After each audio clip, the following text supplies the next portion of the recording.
كل مهرجان مسرح وانتم طيبين. المسرح هو ابو الفنون، وانا بعتز جدا جدا اني خريجه المعهد العالي للفنون المسرحيه، وبعتز جدا بدفعتي.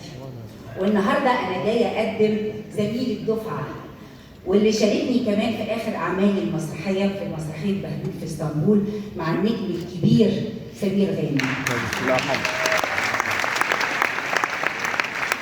زميل بعتز بيه جدا جدا، هو فنان متفرد غزير الانتاج اصيل الموهبه، تفجرت موهبته من خلال المسرح المدرسي وقدم اعمالا مسرحيه بارزه.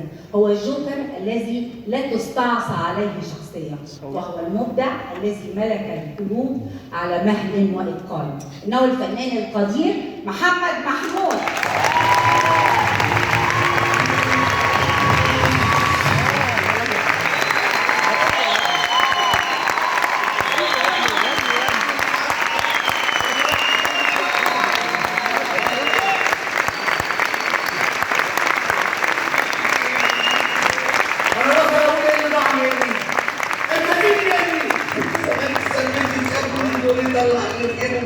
هذا بيقول لك فعلا بالله حتى البنات بيطلعوا حاجات.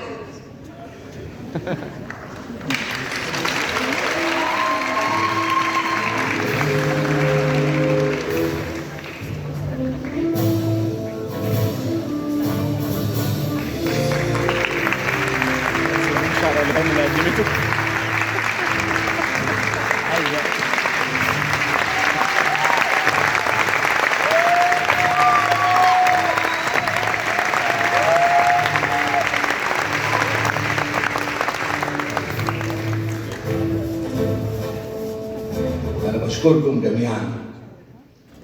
شكرا معالي وزيرة الثقافة الدكتورة نيفين الكيلاني. شكرا الفنان القدير محمد رياض. شكرا صديق عمري الفنان ياسر صادق مدير المهرجان.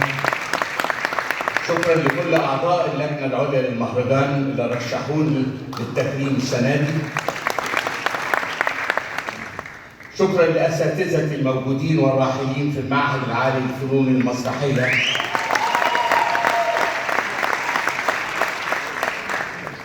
شكرا لكل اللي وقف جنبي وقدم لي يد المساعدة لكي أكون جديرا بالوقوف أمامكم الآن. شكرا لزوجتي السيدة ماجدة عبد العليم.